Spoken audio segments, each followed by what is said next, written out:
Support for your public radio station comes from our members and from Bond, Schoeneck and King, a multi-practice law firm in Rochester with offices across New York State, serving business, healthcare, and educational institutions.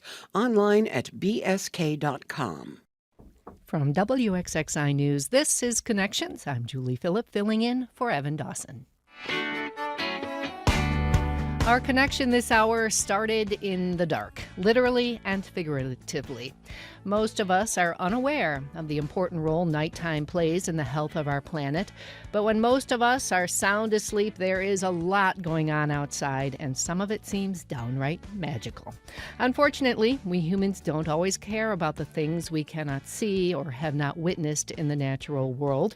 We build and pave, cut down trees, and mow without any understanding of how our actions, big and small, impact the creatures of the night. We keep the lights on without giving any thought to how that disrupts the natural world and ultimately affects the health of our environment and our own well-being. Today we are going to take a walk into darkness with some people who have spent a lot of time there, and we're going to try to get you out there as well. I am pleased to welcome Leigh Ann Henion. She's a New York Times best-selling author of a book called Night Magic: Adventures Among Glowworms, Moon Gardens, and Other Marvels of the Dark. She's giving a talk in Buffalo on Thursday, sponsored by the Western New York Land Conservancy. And we have Marisa Rigi, who is Executive Director of the Western New York Land Conservancy, and Wayne Gull, Ph.D., a retired entomologist, if you can really retire from that kind of job, I don't know, with the U.S. Department of Agriculture, and a noted expert on night insects and fireflies. Thank you all for being here in studio and with us online. Leigh Ann, you're with us? Yes, thanks okay, so much cool. for having me. All right, we have everybody here, so let's begin. I'm going to start with you, Marisa. I want to go back a few years to 2020. COVID was in the news, but that is the same year that the Land Conservancy spearheaded an ambitious project. I can't talk today. Ambitious project called the Western New York Wildway, and that's part of the reason we're all here talking about the dark today. Could you tell us about that project? Yeah, absolutely. Thank you for having me. The Western New York Wildway is our large landscape scale project where we are working to identify and protect all of the remaining large habitats in Western New York, rebuild them or reconserve the areas that we can to make those areas, those core habitat areas, larger, but also really focus on the linkages and the connections between them, because wildlife needs to not only have a home, but it needs to have homes to move to and places to roam. So we're really focused on protecting those large landscapes and then connecting them throughout our region. And the Western New York Wildway is actually our local part of the much larger Eastern Wildway, which connects the Gulf of Mexico up into the Canadian Maritimes. So the entire East Coast is part of the Eastern Wildway, and we're a chunk of that. And we're an important chunk because we're where the Eastern Wildway touches both Great Lakes. Okay, and your study has revealed about the importance of night. Yes. We're going to get to that in a little bit, but that is why we have Leigh Ann Henion here. She is from Boone, North Carolina. She's a nature writer whose work has appeared in the Smithsonian, National Geographic, the Washington Post, and other publications. She's written a couple of books, the most recent being Night Magic: Adventures Among Glowworms, Moon Gardens, and Other Marvels of the Dark. Got to say, I love the title, Leigh Ann. It just sounds like so much fun. And it is fun to read it. You open the book with a quote from Wendell Berry, which I'm just going to read a little bit of. "To go in the dark with a light is to know the light. To know the dark, go dark." That's a place a lot of us tend to avoid. Leigh Ann, how much are we missing out on? Oh, well, we're missing out on half of landscapes that we thought we knew. That's kind of what I discovered in the process of writing the book. You know, I chose to focus on the landscapes that I knew best, to hopefully provide a model for people to explore wherever they are, because I truly believe, and I am willing to go on record, wherever you live, wherever you are, there is a parallel universe of wonder right outside your door. And it's highly likely that unless you have set out to know the night world around you, that you have a lot of discoveries to make. Let's start with something really practical before we get into your actual journey into the night. You don't turn a flashlight on, so how are you seeing the night when you go out? Well, you can actually, it's surprising, the different moon phases. You can get a moon calendar and pay attention to when there's going to be moonlight. And sometimes you might want less, sometimes you might want more. And really, a lot of people think that your night vision is ripened in 20, 30 minutes, but actually we gain night vision incrementally for hours. So it's really surprising if you spend time outside, if you are outside when the sun sets, allow your eyes to ripen as things get darker. It's pretty amazing how much you can see. And beyond that, I think that when you spend more time in the dark, you do start to pay more attention to your other senses as navigation tools. Your sense of smell, hearing, all of it. And it is important, when you're walking in the dark, as I was told, to make a pronounced heel toe movement so you don't trip on roots or anything like that if you go a little further afield. Okay, so we're ready now to go outside in the dark. Let's start with the obvious. People in Western New York are pretty familiar with fireflies. We can find them even in the city here. But I'm not anywhere close to an expert on fireflies, and I'm the kind of person that is like the woman in your book who says that we just have plain old fireflies. I have a feeling Wayne here might set me straight, but before I give him the chance to do that, could you share with us some of the magical nights you have spent with fireflies, which I believe was sort of an impetus for this book? Yes, fireflies absolutely inspired the larger journey that I took. I wrote a magazine story for the Washington Post about visiting Great Smoky Mountains National Park for their synchronous firefly event, which is a huge deal. Tens of thousands apply to be able to go. I was able to attend, and it was a fantastic phenomenon. But beyond that, I really recognized in that experience that not only was it fantastic to see this phenomenon of firefly light, it was also incredibly restorative to spend time in the dark, which I wasn't expecting. And I learned a lot about light pollution and how light pollution affects pretty much every stage of a firefly's life cycle, and how disruptive it was. And spoiler alert, how disruptive it is for pretty much every living being on the planet, including humans. Mm-hmm. And so when I wrote that story and it came out, I had a lot of readers reach out to me, and they told me that it had inspired them to turn off their porch lights, which really blew my mind because, it's hard to change a habit, to take a direct action. And so that just blew my mind that this story had inspired people to do that. And what's more, I don't think they did it because I talked about how light pollution is harmful for human health, how it's harmful for wildlife. I think that they did it because they got really curious about what they might be missing out on if they didn't turn out the lights, which is an absolute countercultural notion, right? Because we think light is illumination, light is knowledge. But so fireflies really helped me understand that darkness also has the power to reveal things.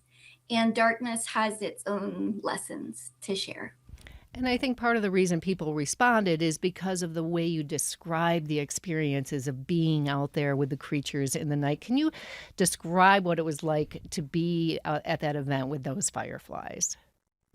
Yeah, so when I heard synchronous fireflies, and by the way, when I started this journey, I kind of was a plain old fireflies person. I was like, oh, there are fireflies.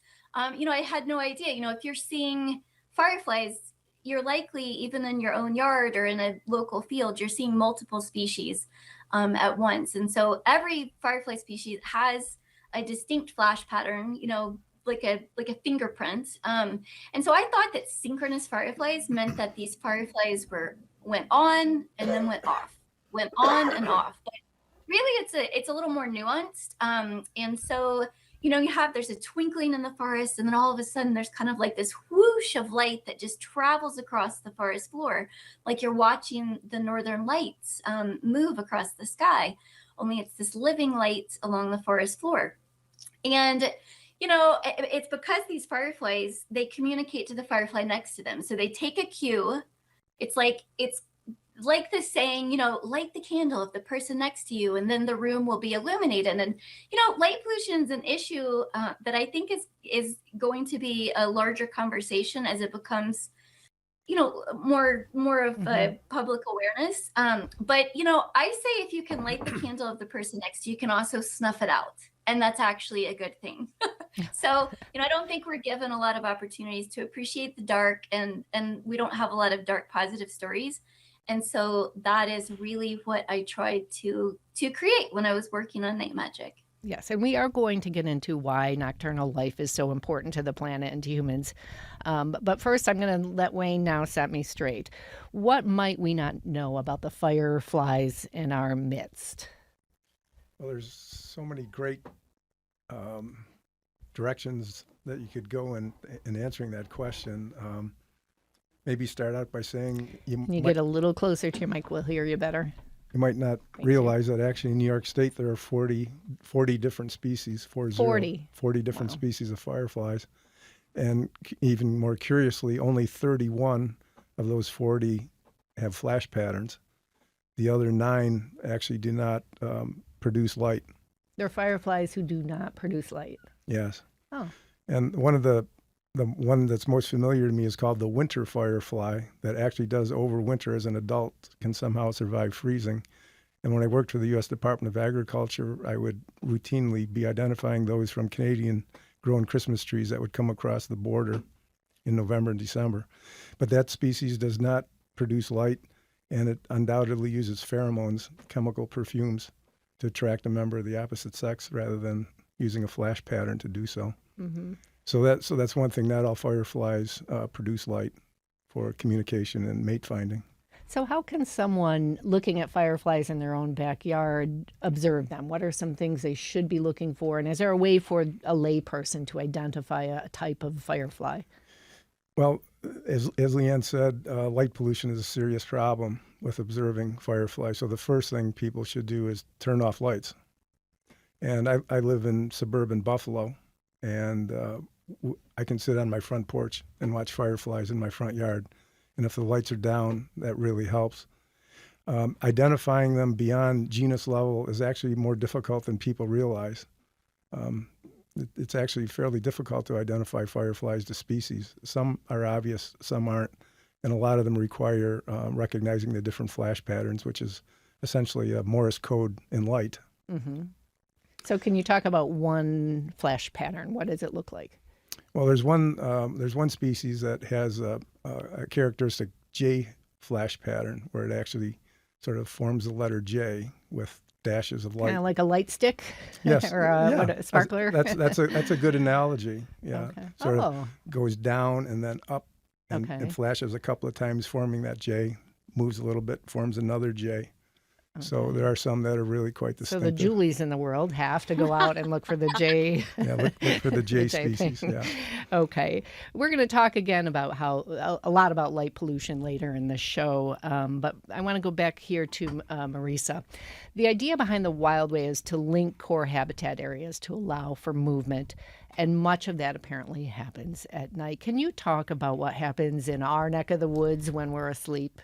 So much. We recently completed a wildlife movement analysis and study where we put out over 40 cameras, wildlife cameras across the Western New York Wildway to identify where is wildlife moving, are they using culverts, how are they crossing roads, what habitats are we finding them in? And the overarching thing that we found was everybody's moving at night or at dawn or dusk. So a lot of our wildlife species are really reliant on moving around when it's dark out. And that's when, for many of them, it's safest to move.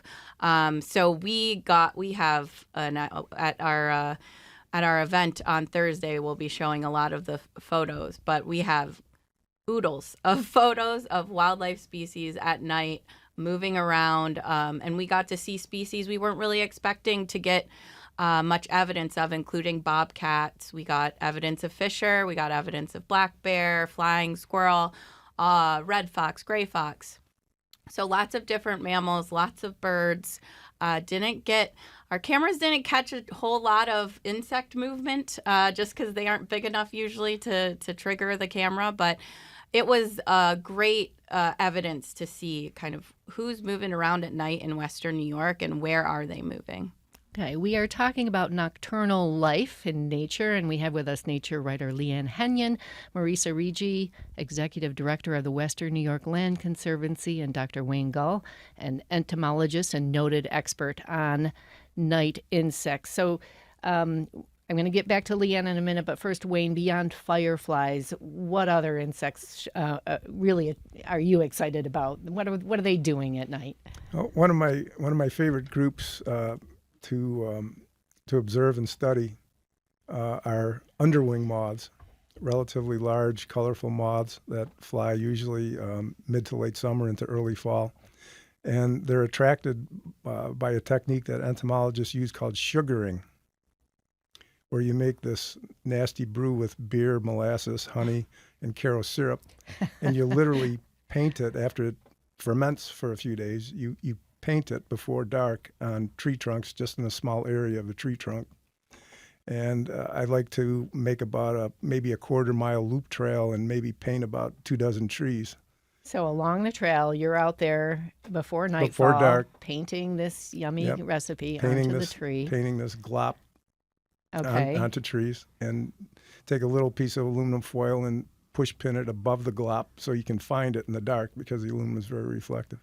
And then you go around the trail in a continuous circuit and observe the underwings. And when I worked for the Buffalo Museum of Science as curator of entomology, I would actually collect specimens for the museum's collection. But I have to tell you one of my favorite stories that relates to being out at night that was actually a first-time experience for me at the age of about 42. I made my usual trail in the dark, made the rounds, and this one huge red oak tree, I was noting some movement when I first turned my headlamp on the tree. And I turned the headlamp off, and a flying squirrel, which up to that point in my life I thought was a mythical creature, would come around to the front of the tree where the bait was when I turned the light off. And as soon as I turned the light on, it would scurry around to the back of the tree. So I played peekaboo for about 15 minutes with a flying squirrel. Was it interested in also eating what was attracting the insects? Well, no doubt it was probably lapping up some of the sugaring. Whether it was or the beer. Yeah, that's right. And another time I was on the same trail, and a camel cricket, which is a large wingless cricket, had crawled up the tree trunk feeding on the bait. And I wanted to collect that specimen for the museum's collection. And just as I reached out to grab it, a flying squirrel actually glided down and nudged my finger just as I grabbed the camel cricket before the flying squirrel could get it. So again, when you do things at night, sometimes there are serendipitous things that you can't predict that are just, as Leigh Ann would say, they're magical. Yes, magical moments. Magical. And just one other quick thing. I've been a leader at the Allegheny Nature Pilgrimage in southwestern New York for 41 years, and I've done Bugs by Nightlight there for at least 25 of those years. And I was there the weekend after Memorial Day this year, and one night we had a huge Polyphemus moth come fluttering in. The second night, a Luna moth. Wow. And these are very large showy moths, and again, unpredictable, unscripted. They just come in sort of randomly, but that's always a big ooh-ah moment that gets the general public hooked on insects at night. Yeah, I've been fortunate enough to travel through the Amazon where there's a ton of insects, and we did a lot of night viewing of insects, but it never really crossed my mind to go out and look for cool insects in New York State, but they're out there. They sure are. And if you have a nice humid night where it's still low wind and relatively warm, it's amazing what will come into a white sheet in the mercury vapor light. Okay, we're going to talk about some ways to get out in a little while. I want to go back to Leigh Ann. In your book, you talk not just about animals at night, but you've written about trees and plants and how essential the night is to flora. Can you talk a little bit about that? Sure. One of the chapters that really still kind of, when I read it, it's, I read it and I'm like, oh, take me back to the moon garden because spending time in a moon garden is just such a fantastic experience. And I think that we're so used to thinking of Flowers, sunlit meadows, butterflies. It's pretty striking when you recognize there's a whole night blooming landscape out there, and there's a whole world of these gorgeous moths out there. And so to watch a flower slowly, open, it cued by darkness, is a powerful reminder, that it's not just the sunlight that is nourishing. The darkness is also incredibly important for plants to flourish. And it's not just the night blooming flowers. Having that experience in moon gardens and finding night blooming wildflowers was a really fantastic part of my journey in night magic. But also I learned things that were really striking to me and surprising. And, looking back, it's like, I don't even know why it's surprising, but I can't believe I didn't know this. Leaves, when they change into their gorgeous autumnal colors, I've always just thought of that as being associated with the growing, the lowering temperatures, the growing cold, but that's also cued by the longer periods of darkness. Because, I know that plants are photosensitive creatures, but to really be able to witness that, I found to be incredibly powerful. And what are some species of wildflowers that are blooming at night? Well, one of the main characters in the book became common evening primrose. So common evening primrose found in ditches throughout Buffalo, all around that area, all around where I am, all up and down, East Coast. These are wildflowers that in the daylight, nondescript, not really gonna pay much attention. They're keeping things pretty pursed. And at night, when the sun goes down, they actually have a little latch. So this latch pops, and it's like watching a time-lapse camera. It pops, and these flowers just twirl open. And, part of the journey I was on, I was trying to find some tropical moonflowers to witness them blooming, only to, spoiler alert, discover that I actually was surrounded in my neighborhood by these night blooming flowers, but I had never paid attention, and I'd never gone out specifically seeking and paying attention to what plants around me were doing in the daytime versus the night. And so it was a great discovery and shock to find these secret gardens all around me at night. And rumor has it, Wayne, that you also know about plants. What can we be looking for here at night? In terms of flowering? And flowering or plant activity, something beyond squirrels and bugs. I have to confess that I haven't spent a lot of time paying attention to plants at night, but I need to. So this is a cue for me to do that. I mostly have been focused on insects after dark, so I'm afraid I probably can't. Okay, that's okay. Didn't mean to put you on the spot. All right. That's okay. We are going to take a short break, and when we come back, we will continue our conversation with nature writer Leigh Ann Henion, Marisa Rigi, Executive Director of the Western New York Land Conservancy, and Wayne Gall, PhD, an entomologist and noted expert on night insects. We will be right back. Support for your public radio station comes from our members and from Bob Johnson Auto Group, believing an informed public makes for a stronger community. Proud supporter of Connections with Evan Dawson, focused on the news, issues, and trends that shape the lives of listeners in the Rochester and Finger Lakes regions. BobJohnsonAutoGroup.com. This is Connections. I'm Julie Philipp, sitting in for Evan Dawson, and today we are talking about how and why to explore the dark. Now, Leigh Ann, you talk a lot about how cool it is to be out, and you have some great stories about being out in the dark. But you also, it is a science book. You are writing a nonfiction science narrative about why nocturnal life is so important to the planet and to humans. Can you talk about that?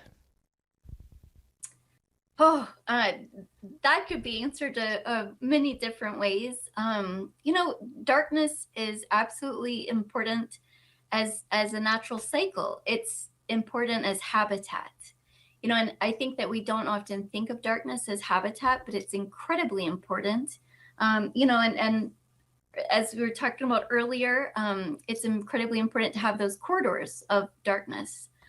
For wildlife, and humans, artificial light disrupts those natural cycles. So to have that darkness is crucial for health, for thriving. And there are also things that we're really just now discovering. I think that there are a lot of different reasons that darkness is important in terms of health, for individuals, for ecological systems. But I think that we're really just discovering. And, one of the interesting things that I did find in my research, there's not a lot of research on it, but it can even affect, the way that we interact with each other and the language that we use. And there's a correlation between mood disorders and artificial light, and just things that we don't necessarily, you don't necessarily think about when you're, sitting in your living room with the lights ablaze at midnight. And that's what seems normal to us, but we're really not too many generations removed from humans who had a very different relationship to natural darkness and those cycles. And I think that we're just really starting to understand all the different ways that is meaningful for us to get back to. Do you think there's sort of a shortage of research into the night compared to I think nature daylight studies? Oh, definitely. I do think that we know less about wildlife at night than we do about wildlife in the day. I mean, that makes sense. We're diurnal creatures pretty much. But exploring all of the different cycles, it's harder to be a bat biologist. I've hung out with bat biologists, and man, it is hard to keep up. It's hard to do some of that nocturnal research.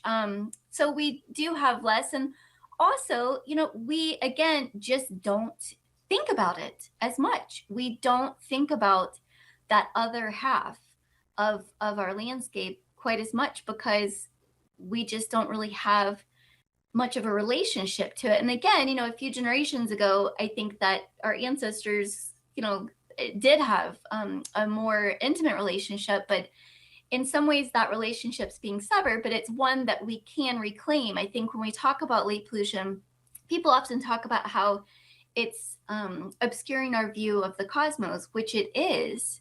But I've also come to understand through my work with night magic that it's also preventing us from knowing the world that's directly around us at night. Mm-hmm. Okay, let's talk a bit about those corridors that the New York Land Conservancy is working to restore. Can you put that into just plain language? What is a corridor that the animals use? How do they move around? Yeah, so all species pretty much have a home range or a size of an area that they require to live in and have access to. But they also require the ability to move. Just think about a bear, for example, having cubs. They're not all going to live together forever. They've got to disperse. They've got to move out.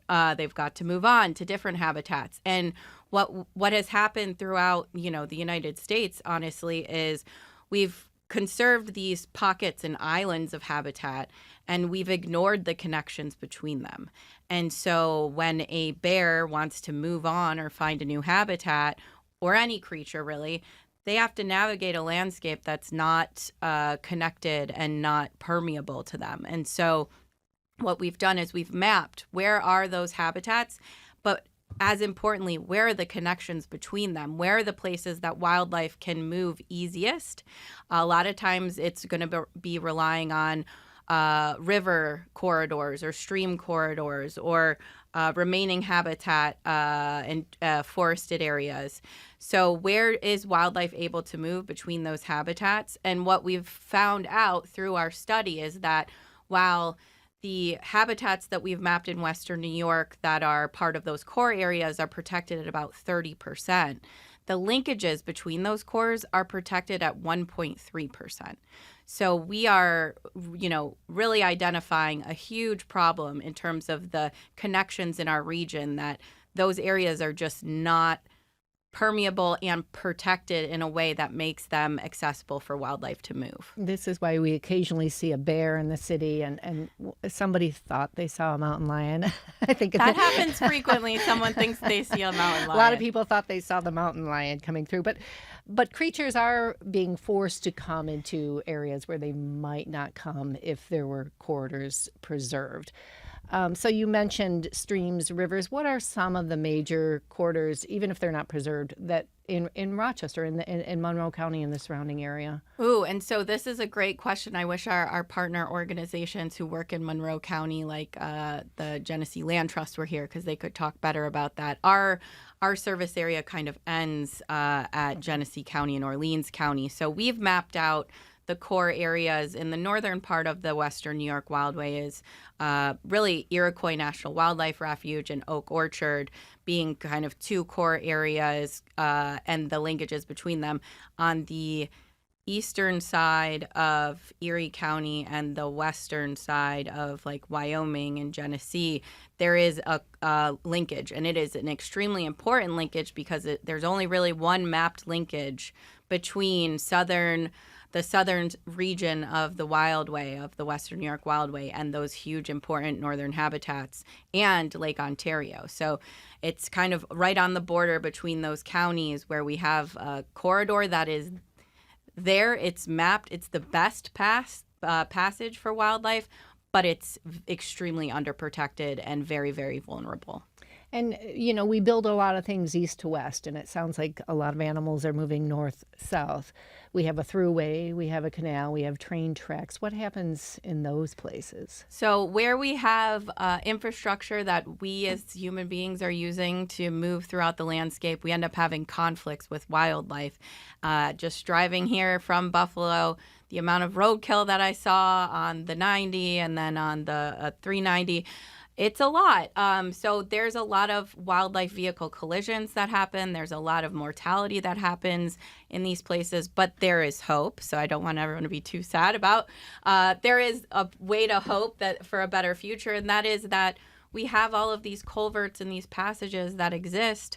And if we work together with local DOT and local transportation organizations in making sure as those culverts get upgraded, as those bridges get replaced, that we make room for wildlife, that we ensure that wildlife is able to utilize those underpassages, we can greatly reduce the mortality and the car accidents, frankly, that people are getting into. And that is something that's happening. That partnership exists. DOT, New York State DOT, is part of our Western New York Wildway Partner Network.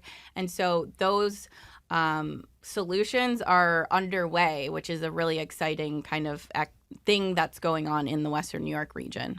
Okay, let's move on now to light pollution. And I have a feeling all of you might have something to say about light pollution, but it is bad for humans. There are studies that show it affects our sleep, a higher risk of depression, obesity, some cancers. It's been linked to a lot of things. But I want to talk about how it also affects plants and animals, such as their migration and migrating and all that. So first of all, can one of you, maybe Leigh Ann, let's use you, go back to you, define light pollution? Well, light pollution is artificial light, and it is often light that it's light trespass. So artificial light and light trespass is, where artificial light is overused, not needed, and maybe unwelcome. A lot of times people will be like, oh, everybody's got this neighbor who put up a light. So if you've had that experience, light trespass. And light pollution is diffuse light. So a lot of times this is light that's, not contained in a city. We think artificial light is in a city, but there's also diffuse light pollution that is kind of seeping into more rural areas across the world. And so it is yes, it is it's disruptive. Very pervasive. It's incredibly pervasive. And again, we're losing habitat because darkness is habitat. and it's happening, incrementally. And I think it's something that's kind of gone, unnoticed for a long time. And now we're gaining awareness. But, again, on a hopeful note, this is an environmental issue that can absolutely be addressed with positive effects immediately. Turn off the lights and it's done. You can have huge amounts of light pollution and diffuse light that can be, taken care of immediately with decision making. Yes, you talked in your book about you gave an example of a summer home in your neck of the woods because you're in a pretty rural area. But those people who very rarely visited this home, it was a second home, but they would always leave a light on. And you talked about, I believe, how that impacted a tree or trees in the area and owls and all of that. Can you tell us that story a little bit? Sure. Actually, the light that I know the light that you're talking about in the book. So, throughout this process, all of a sudden, I really was able to start mapping the lights around me. And I'm fortunate in that, I live in a place that is still dark enough for me to notice when a new light goes on. But so that light in particular, I noticed because it was actually in an area where I had discovered some glowworms. So these are glowworms, kind of one of my great stories of my experience in exploring night magic. I always wanted to go to New Zealand to see their fantastic neon blue glowworms, only to discover that that I live in a region which is one of the only regions in the world that also has neon blue glowworms. So, millions of people go to New Zealand to see these glowworms. Not that many people even know that we have these glowworms on the East Coast of the United States. And I actually found them in my own neighborhood. And it was right down from this security light that these people had put up. And, this is something that I would really, really guess that they had no idea they were there. And this light was threatening this fantastic natural wonder, that again, millions of people travel to New Zealand to see this. It's in my neighborhood. And, these people who rarely spend time in the area had this light on and had no idea that was endangering this fantastic species. Right. So glowworms. Wayne, do we have anything close to a glowworm? They sound really incredible, and she writes a lot about them in her book. It's in the title. There's, if I remember correctly, they're kind of clear in the middle and blue on. Can you describe it for me, Leigh Ann? I'm probably not doing it justice. Well, sure. There are a lot of different things that people call glowworms, I should say, including firefly larvae, because, firefly larvae glows in and under the ground, before we see them rise as fireflies. But the glowworms that I'm writing about in the title and in the book, this is a species, it's Orphelia photoni. It's actually a species of fungus gnat that glows blue. Okay, and I know about those because they were on my seedlings when I was growing. All right, so Wayne, what's glowing? Well, it's a bioluminescent reaction that's going on at the tissue level, and it of course it depends on which kind of insect you're talking about. In adult fireflies and even their larvae, there's an enzyme substrate reaction that goes on, a chemical called luciferin that combines with an enzyme called luciferase, and in the presence of oxygen, that's what causes the glow, and the pulsing of it is actually controlled by nitric oxide. So there's some interesting things going on with chemistry in the body of adult fireflies and presumably also in the larvae. Mm-hmm. And so those are those the glowing insects that we have in this area? Anything else that has the bioluminescence? To an entomologist, when someone says glowworms, generally they're referring to a family of soft-bodied beetles called family Phengodidae. That's the family that's technically called glowworms.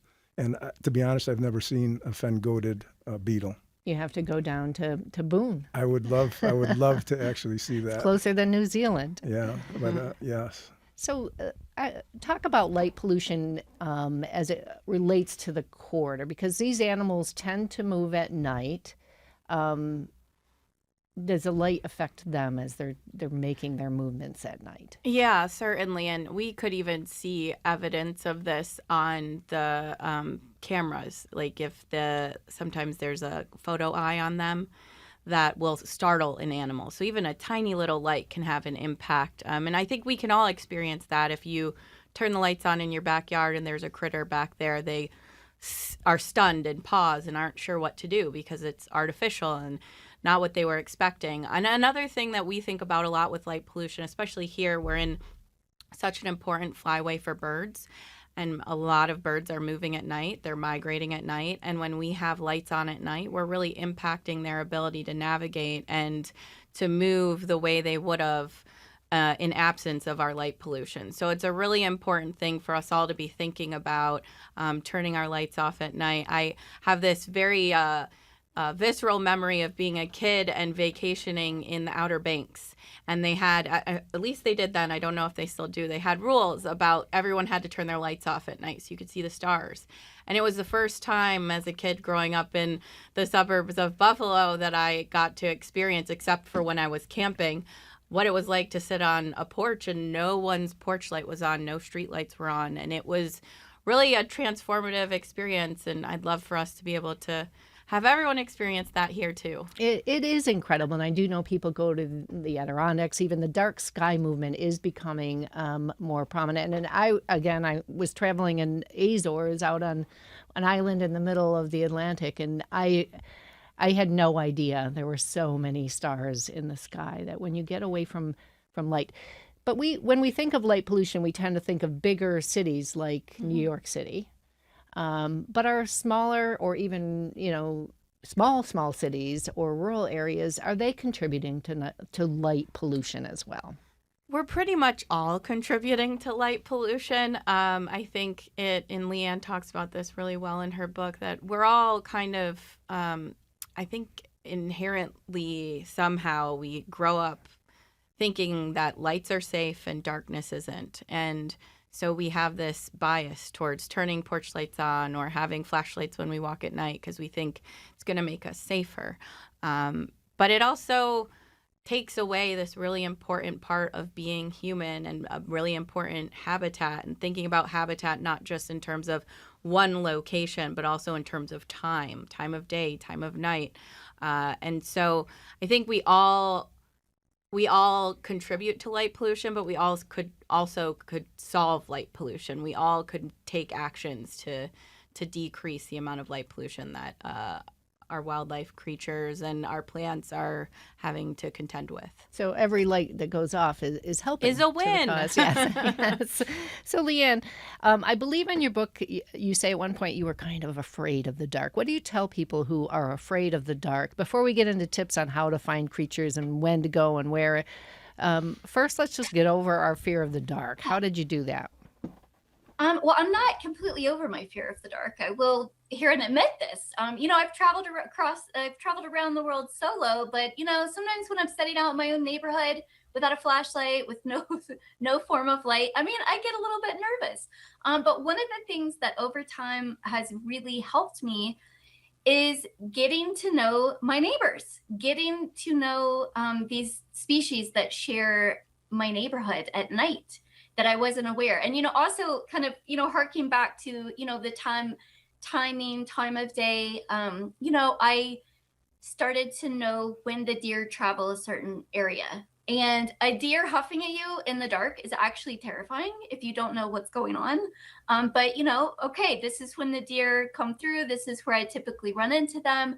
They're a little bit annoyed because they're not used to seeing humans here at this time. With their huffing, owls, getting to know owl sounds, they're used in horror movies, but they're fantastic. Not so haunting when you know what species it is and when you can identify that voice. So I think getting to know the landscape at night and getting to know those creatures is important because, I think we're not so much afraid of the dark as what we think might be lurking in the dark. And so when we know what's lurking in the dark, it's really helpful. And also, I just want to mention bringing it back to New York, because New York has some fantastic some fantastic creatures. One of the insects that I ran into in my research while I was attending an event called Bat Blitz, which was amazing and also exhausting.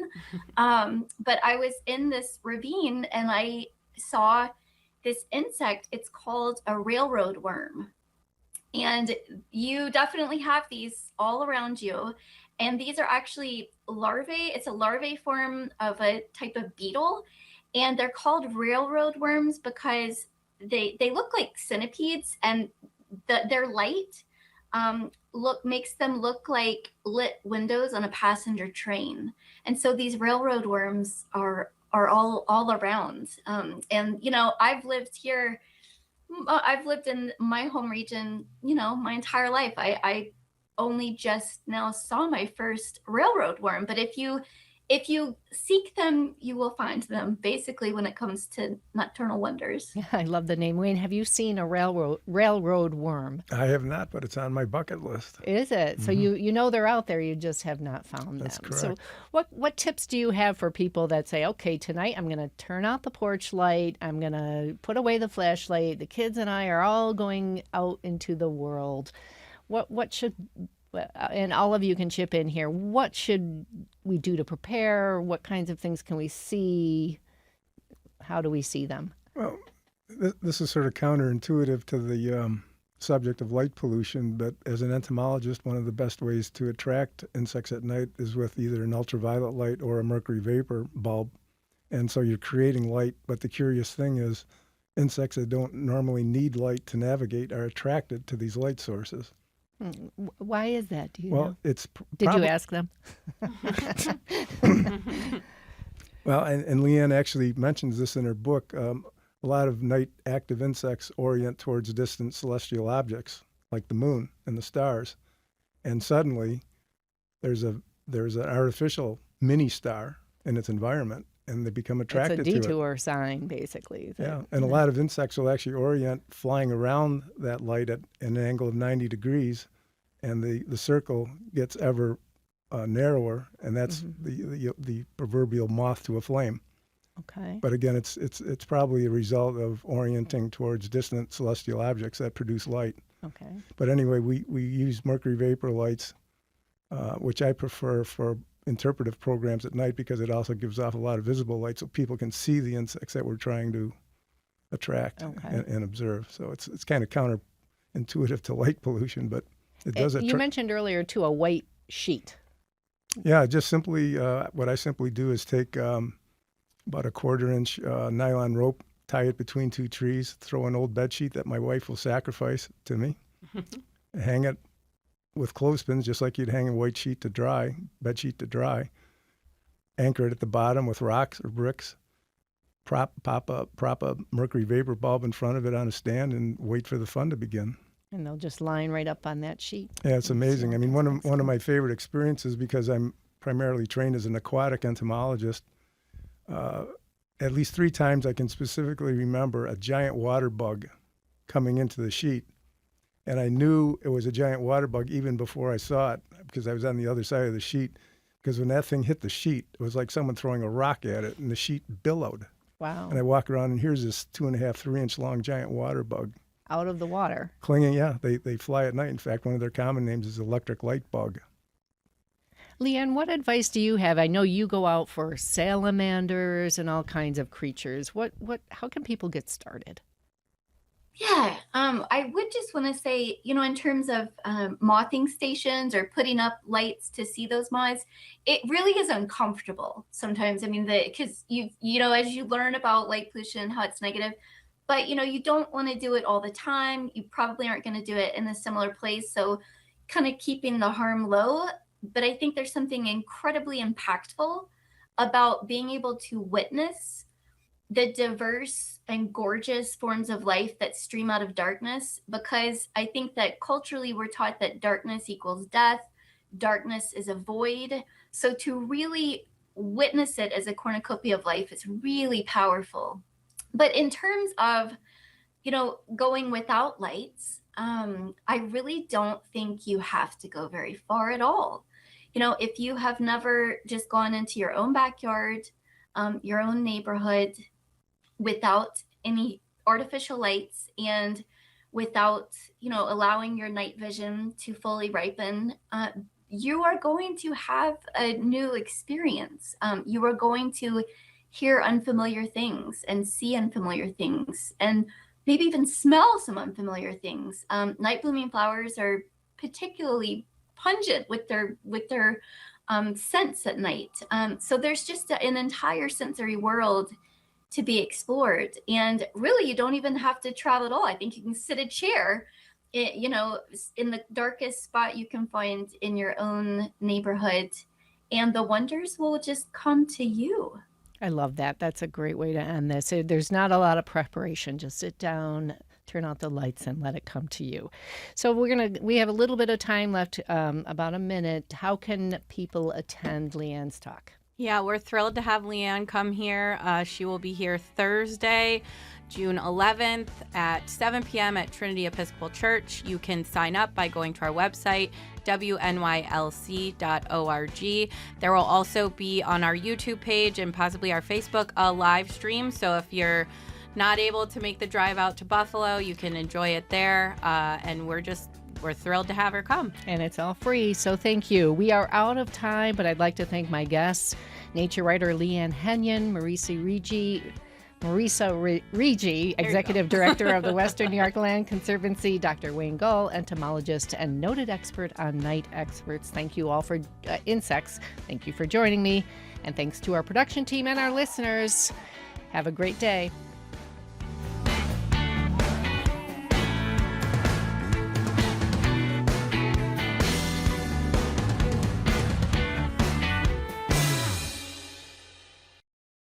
This program is a production of WXXI Public Radio. The views expressed do not necessarily represent those of this station, its staff, management, or underwriters. The broadcast is meant for the private use of our audience. Any rebroadcast or use in another medium without expressed written consent of WXXI is strictly prohibited. Connections with Evan Dawson is available as a podcast. Just click on the Connections link at WXXInews.org.